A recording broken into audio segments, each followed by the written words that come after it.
NC State baseball is now eliminated from the College World Series, a tough loss at the hands of the Florida Gators. But what a season it was. A whole lot to be proud of.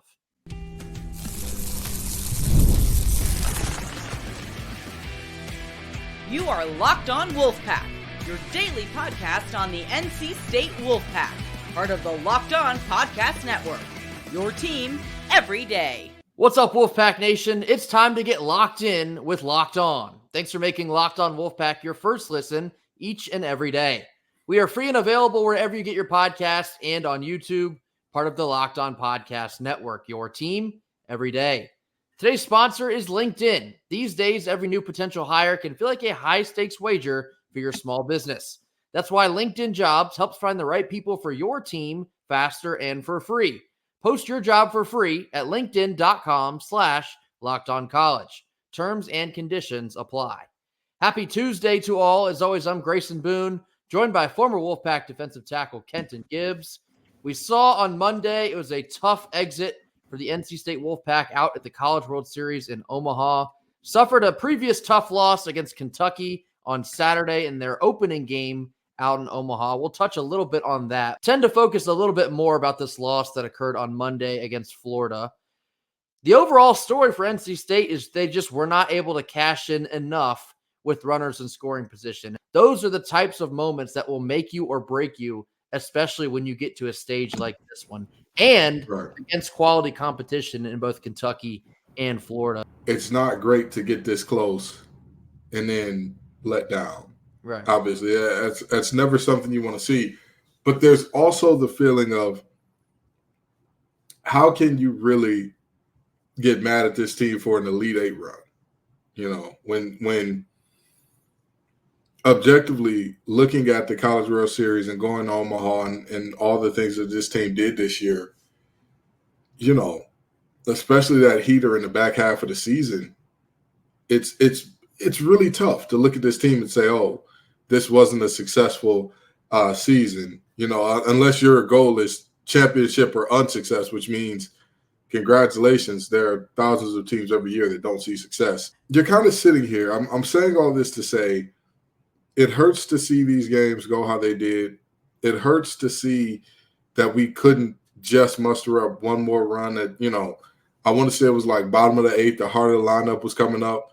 And you're thinking to yourself, if we've got a chance here, it has to happen here. And it just doesn't. And you know, this team, these seniors, they're a group who left this place better than what they found it. Getting into some of the decision-making, I can think of two immediate ones that have become kind of the bulk of conversation. One was on Saturday against Kentucky, and then one was today in the starting pitching decision against Florida. Kenton, I'll get your take on both of those. First, the one against Kentucky on Saturday, the decision to leave Jacob Duden in the game in the ninth, as opposed to going to Derek Smith to close the game. Would you two have left Jacob Duden in the game to finish it, or would you have gone to Derek Smith immediately in the ninth? I like Duden a lot, so I don't want this to be interpreted as like I don't think that he's valuable. I don't think he's a good player. I like Smith more than Duden. If anything, lived with that decision potentially not working out than leaving Duden in too long. You know, that's just, I don't understand not going to Smith in that moment. I really don't. I'm probably going to lose some sleep over that one for quite some time. Honestly, I've been losing sleep over it since Saturday. This is just one of those situations where, like, it is the epitome of the phrase, that's baseball. And what I mean by that, so I'm on the side of the fence where I was 100% fine with letting Jacob Duden finish that game. He had finished several games over the course of this season. I mean, as had Derek Smith, that part is also true, but kind of felt like they both had that equal opportunity ability to shut that door in the ninth. So I had a ton of faith that Duden would get the job done. Obviously, Avent and Coach Chrysler did as well, leaving him in. Ryan Nicholson was his name for Kentucky. I believe he's their first baseman. Somehow flicks 96 on the outside corner over the left field wall. Completely improbable swing that results in like the worst possible scenario for NC State. That's baseball. If they were to replay that ninth inning tomorrow, per se, I would throw Duden back in there again. I have that much confidence in him and will continue to have confidence in him moving forward because he's going to find himself in several more high leverage situations for the NC State bullpen. But Just a really tough spot. Gives up that home run, ties the game in the 9th inning. And then from there on out, it almost felt like we kind of tensed up a little bit. We weren't expecting that to happen. It's like, oh boy, now we're really in this thing. Panic. And then Derek Smith gives up the bomb in the bottom of the 10th, and that was that. If you make it to Omaha, the other 7 teams are no joke. The margin for error is so extremely small that any inch of momentum that you give up, it'll get immediately taken advantage of. You saw that against Kentucky. You saw that against Florida. The other decision I want your opinion on here, Kenton, would you have started Dom Fritton or would you have gone with Logan Whitaker? I hate to say it.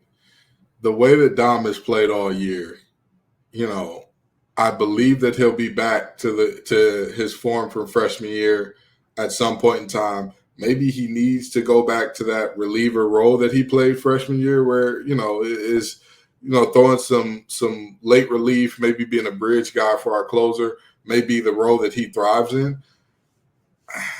I have not seen anything from Dom Fritton to say, hey, he's righted the ship at any point in time during the season to say, like, hey, I have full confidence in him as a starter going forward here. So I would have been very unlikely to put the ball in his hands to start any of these games. It's a tough spot, and Dom Fritton had a very tough year, just did not look anything like he did a year ago, and freshman All-American season that he had with us. Coming into this game, I actually expected Logan Whitaker to get the start. If it were me, I think I would have started Whitaker in that situation. It's really hard to hang the balance of the rest of the season on a guy that struggled all year long. And I don't mean to be harsh, but it's just one of those scenarios where you look at what Whitaker did down in Georgia, a week ago in Super Regional Game 3, came up huge for us. And that kind of momentum just felt like, to me, that would have been a safer route to take in an elimination game out in Omaha. Obviously, hindsight is 2020, and hindsight is also undefeated. It's all very easy to say these things now, but right. I understand the initial decision. Dom Fritton's a lefty playing in a big ballpark. That type of portfolio would tend to suit him. Really, all it took was just one swing of the bat from Jack Caglione, as some of us may have feared had happened. And after that, NC State was just playing catch-up the rest of the day. Could not quite muster what they needed to escape with the win. It all circles back to NC State's offense and the ability to cash in with runners in scoring position. It just simply was not good enough. I believe we left like 12 on base against Kentucky. I don't have the number in front of me, but I think it was pretty close to that number against Florida on Monday. It's just not going to get it done. It won't get it done in the regular season. It won't get it done in a regional, and it certainly will not get it done in the College World Series in Omaha. So that is the ultimate takeaway. Certainly doesn't take away how proud I am of this team and specific guys, especially like Sam Highfill returning to the College World Series and throwing another strong performance in that game 1, gave us all that we needed, a quality start. Same goes for Whitaker. In an emergency outing here on Monday, gives us 7 innings, career high 10 strikeouts. You really can't say enough about your 2 senior leaders on the mound. Just poured it out for this baseball team. And Kenton already kind of hinted at it. All that they went through, the injuries, the adversity, the setbacks, for that team to still make it to Omaha this year, that's an incredible accomplishment. Many people don't really understand how hard it is to get to Omaha because you see a team like a Tennessee or a Florida or whoever else, and they go like every year. It's because they've built their program up to be sustaining trips like that. It's so unbelievably hard to get to Omaha, let alone on a regular basis. So for Elliott Avent to take this team and all they endured this season, that's spectacular. And I hope that gets a lot more credit than it's currently getting. And I understand the frustration of losing. I'm frustrated. Like I said, the way that it all went down, it does leave a very sour taste in everyone's mouth. Fully understand that. But what should be recognized is the accomplishment of hosting your own regional and dominating that regional, in fact. Going on the road to a super regional, to one of the better offensive teams in the country in Georgia, and escaping with a trip to Omaha down there. Representing not just the ACC, but the NC State baseball brand back on the biggest stage in college baseball. It was spectacular to see. And this team, Elliott Avent, the seniors, the freshmen, and everyone in between, they deserve a world of credit for what they pulled off this year. If through 19 innings of baseball you allow 10 runs, more often than not, you should win at least one of those games. Right. More often than not, you should win at least one of those games. So, our bats, they just didn't show up in the way that we were expecting them to. Leaving guys stranded in Omaha, okay. Leaving guys stranded running or scoring position in Omaha, yeah. Good luck with that, buddy. Good luck with that. I want to say there were at least 5 or 6 guys in scoring position that we just couldn't get home. So all in all, it hurts to see this season come to an end, and in essence, this sports year come to an end, for more or less. But there's, we'll talk about this later, but there are great things ahead as well. Despite the pitching staff moves, I do think the staff as a whole performed well enough to win both of those games. Just the offense could not quite cover up the small blemishes that were left behind. So that's how it goes. That's how it goes out in Omaha. Tough way to finish the year, but I'll say this. There's no better place to finish a year than at the College World Series out in Omaha. If you finish every season out there, you are undoubtedly doing something right. So Elliott Avent and the crew will make their trip back to Raleigh. Very somber end to the season, but obviously a lot to be celebrated as well. Coming up next, we're talking bigger picture with both NC State baseball and NC State athletics as a whole after the complete success of a year that we all just witnessed. After a quick word from our sponsors. Our first sponsor of the day is LinkedIn. When you're hiring for your small business, you want to find quality professionals that are just right for that role. That's why you have to check out LinkedIn Jobs. LinkedIn Jobs has the tools to help find the right professionals for your team faster and for free. LinkedIn isn't just another job board. They help you hire professionals that you simply cannot find anywhere else. Even those who are not actively searching for a new job, but may be open to just the perfect role. In a given month, over 70% of LinkedIn users don't visit other leading job sites. So quite frankly, if you're not looking on LinkedIn, you're looking in the wrong place. On LinkedIn, over 86% of small businesses can get a qualified candidate within just 24 hours. So you can hire professionals like a professional on LinkedIn. LinkedIn also knows that small businesses are wearing so many hats, they simply might not have the time or resources to hire effectively.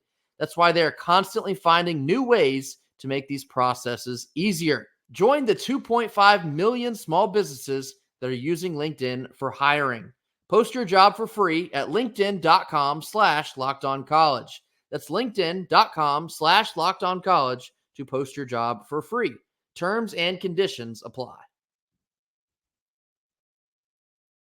Middle portion of our Tuesday show. Wanted to expand a little bit more on baseball before we go bigger picture on NC State athletics as a whole. The future is undoubtedly bright for NC State baseball, and whether Elliott Avent does or does not retire, me personally, I think he's got at least one more year in him. I think kind of what Kenton was talking about last week, he does seem a little bit more re-energized in this postseason run and the life that this team has kind of pumped into him. So I think we will see him again in Raleigh. But bigger picture here, there's a lot to be excited about in some of the young players, especially. You think about all the pitchers on the staff, Duden, Smith, Marone, Consiglio. Those guys are all underclassmen this year. And after a year like this one, the amount of high-quality experience they get, that will immediately translate into the offseason and make them basically like steel-bodied next year. They will fear nothing. You think Jacob Duden is going to fear anything next year after having to face Charlie Condon in a super regional and then getting thrown into the game in the 8th and 9th inning of the College World Series? He will be absolutely unflappable, and that already starts to get me excited for that. As far as departures from this team, you have the seniors. You have Sam Highfill, Logan Whitaker, Noah Souls, the big-time transfer additions in Makarevich and Pennington. It'll be very hard to see those two guys go. So there's going to have to be some tinkering in the portal to add back in some power into the lineup. I also shared this on Twitter on Monday evening. NC State should be a very attractive landing spot for guys out of the portal because the renovations to Doak Field, they were a year late, but they're coming now, and they will be done before next season. And so the facility upgrades that are very long overdue, once those get brought in, you do reach another level of attractiveness to both recruits and guys in the transfer portal. And that type of thing can start immediately. We've already added the transfer outfielder from Campbell and Dalen Thompson. I think he'll be an excellent addition next year. He hits for good average, a lot of speed, some power mixed in. Really good addition immediately off the bat.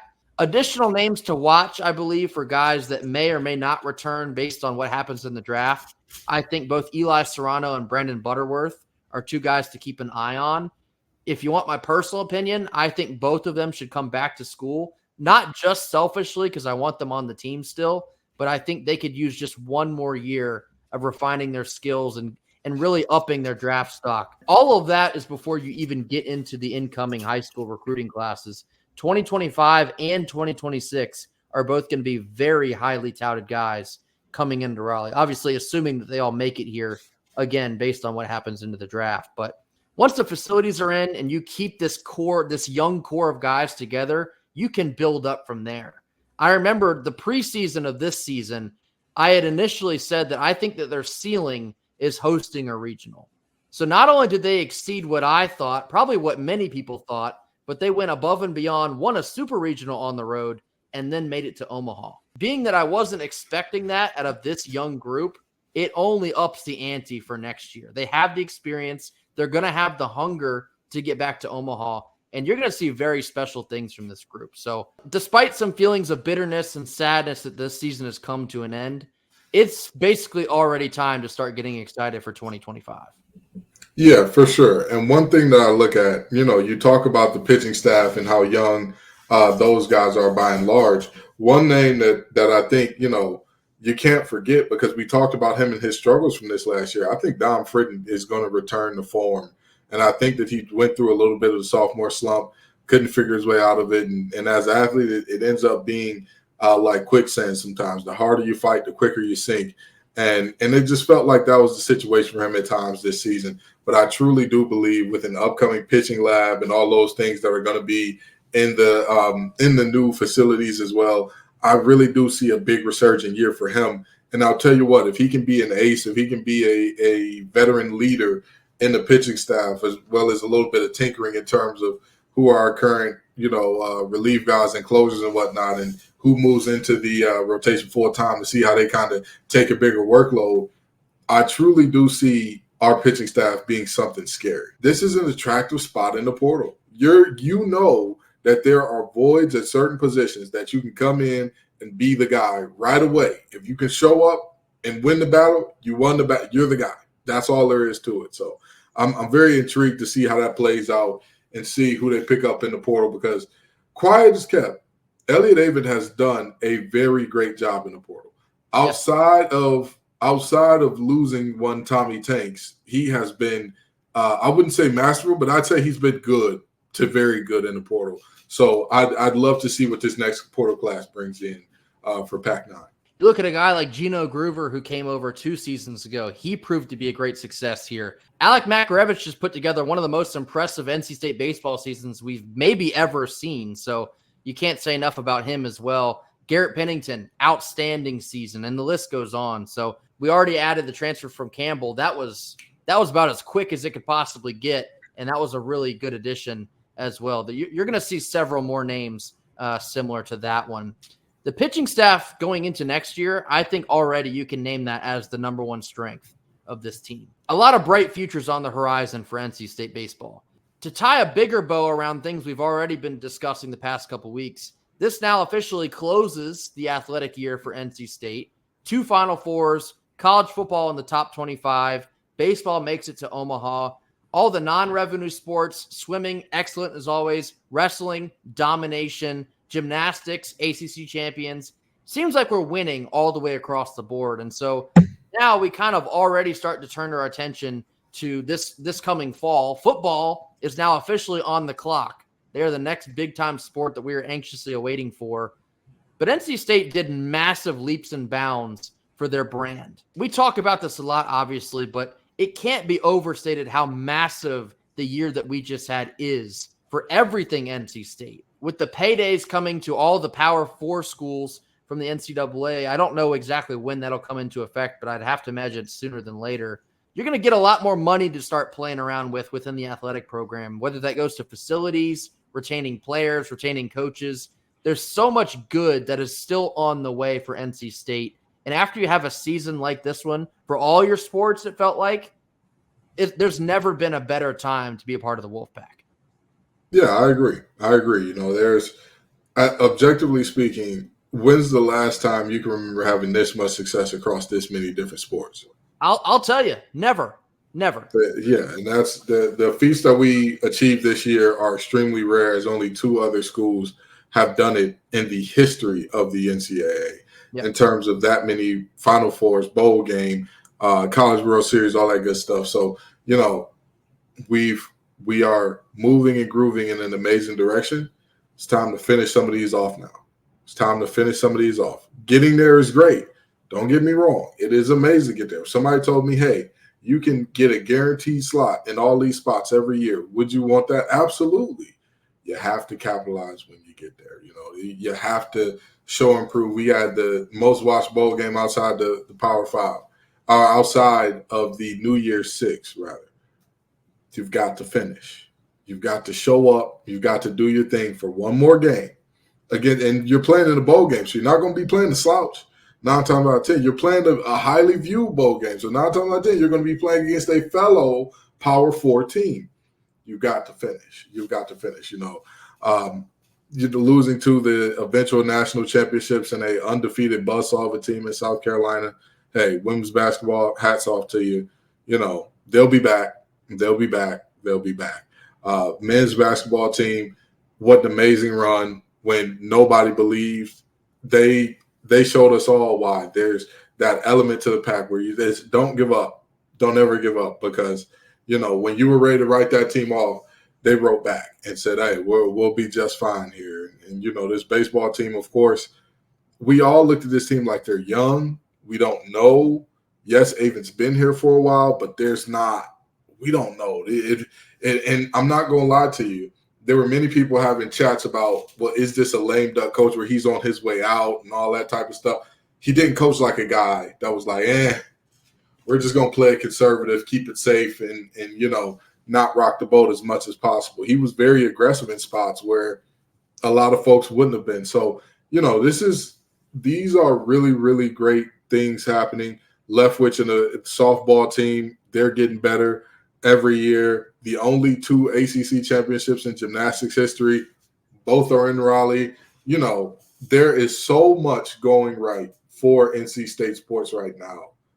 Dave Doran, you're up. Time to capitalize, brother. The spotlight is on you. Make it happen. That's what should excite folks the most, is now you've been there. You know what it tastes like. You know what it takes to get there. Now you got to know what it takes to finish the deal and bring back some hardware. So who knows if we'll ever see a year quite like we just saw. So I hope, for one, you certainly embrace everything that you just witnessed over the course of the last, 10 to 12 months. I think the most encouraging sign of all of these teams reaching these pinnacles of success, it doesn't feel like it'll be long before they get back to football. We're loaded this year. We know what kind of season they can have. Basketball reloaded their roster. They feel maybe even more complete than they were last year. Wes Moore, if there's one thing about Wes Moore, he will be standing on that business. So you expect him sooner or later to make it back to the Final Four. And then baseball, just talked about how bright the future is there. I don't think it'll take another 4 years to get back to Omaha. I think it'll take maybe 1 or 2. You could see the Pack back in Omaha in consecutive years, because I think there's that much talent that'll be coming back to the roster. So a banner year for NC State, banner year for NC State baseball, basketball, football, every sport in the red and white absolutely killed it. We could not be prouder as a fan base. Closing out our Tuesday episode, there was a Pack basketball commitment over the weekend, possibly flew under the radar, but we'll be discussing it after a quick word from our sponsors. Our second sponsor of the day is FanDuel. Summertime means baseball, the NBA Finals, and more, and you can bet it all on FanDuel. Right now, new customers can get $200 back in bonus bets with any winning $5 bet. That's right, $200 that you can use to bet on everything from NBA Finals MVP to who's going to hit one out of the park. Just visit FanDuel.com/lockedon and add a big win to your summer bucket list. Or you can start putting money on NC State's over-under win total in the fall. That's neither here nor there. Visit FanDuel, America's #1 sports book. Rounding out our Tuesday show, now talking a little bit of NC State basketball. There was a 2025 commitment over the weekend from shooting guard RJ Greer. He's a 4-star shooting guard out of Ohio. Chose the Wolfpack over Dayton, Cincinnati, Penn State, and Florida, just to name a couple schools. According to 247 Sports, he's listed as the number 15 shooting guard in the country for the 2025 class. And he's the number 3 prospect in the state of Ohio. This feels like another win that kind of bubbles off of winning an ACC championship and going to the Final Four.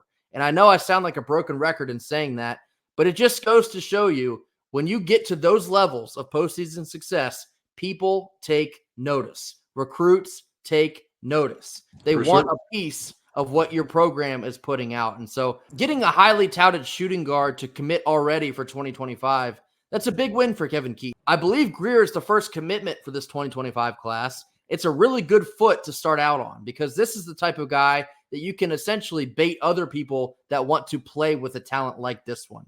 RJ Greer is that type of talent. He's very smooth with the ball, can certainly work on his frame. I believe he's kind of wiry at a 6'4" height, but that, of course, can come later on down the road. Being that NC State is going to need a lot of young talent to come into the program after this coming season, we're going to have a lot of upperclassmen on the way out. It's important to already start to get the wheels turning in terms of the class of 2025. RJ Greer is an excellent first addition. When thinking about RJ Greer, there's something very important from the 24/7 article that I want to read to all of our listeners right now on there so that we know what's going on here, okay? This is from RJ Greer talking about Coach Keatts. Coach said he's known for playing freshmen and that he's going to allow me to go out there and compete. He didn't promise me anything, but he did say there's going to be an opportunity to go out there and compete. Now that, ladies and gentlemen, that is the type of stuff that I love to hear in recruiting. And let me tell you why. When you hear, hey, I just want an opportunity to compete, instead of he told me I'm going to be the guy. Come day one, I'm the new Jaquavion Smith. I could jack up 20 shots a game and everything's going to be fine. He's saying, I have a definitive opportunity to carve out a niche, to carve out a role, to carve out playing time. And I need to take advantage of that. And also, there's a lack of entitlement there. Because when you say, I have an opportunity to compete, you're aware that it's not going to be lights, camera, action from day one in terms of the red carpet's going to get rolled out for you and it's your team, it's your, you have the reins on this thing from day one. The reality is each and every player on the team is coming from places where they were the best player on their team for all their lives until maybe like their high school AAU team or whatever. But to see that this young man knows, hey, I'm going to go out there and compete. Any playing time I get, I got to earn it. Yes, there's the opportunity, but I have to go out there and make the most of that opportunity. I love to hear. Building off of what you had there, Kenton, I agree. Obviously, I'm not the one that interviewed RJ Greer for 247 Sports, but just reading through some of his quotes here, it almost feels like I was. Because something that jumps out, it really feels like this kid's got a great head on his shoulders. Feels like he has an excellent attitude about the college decision and what he should or should not be expecting upon his arrival to NC State. You want a guy a lot like Kenton was talking about. He just wants the opportunity to compete. He knows that nothing is going to be handed to him. He knows it's not going to be easy, but he's going to be like, hey, Coach Keatts and this staff is looking for younger guys to be able to come in and make an instant impact. I feel like I can be that guy. Sign me up. Let's get it. Those are the kind of freshman talents that you want to be implementing into your program because you talk about culture, and obviously it's been so strong on the football side and everything they've spent decades in building. Basketball's been kind of here and also kind of there, but when you bring in attitudes like RJ Greer's, you immediately start getting somewhere. That changes the dynamic of the mindset in the locker room. So just reading through this article, super impressed by some of his answers. And being a really smooth scorer, smart with the ball, can create for both himself and for others. I feel like Kevin Keatts may have just gotten a steal this early in the 2025 rotation. So a lot of upside that comes with RJ Greer.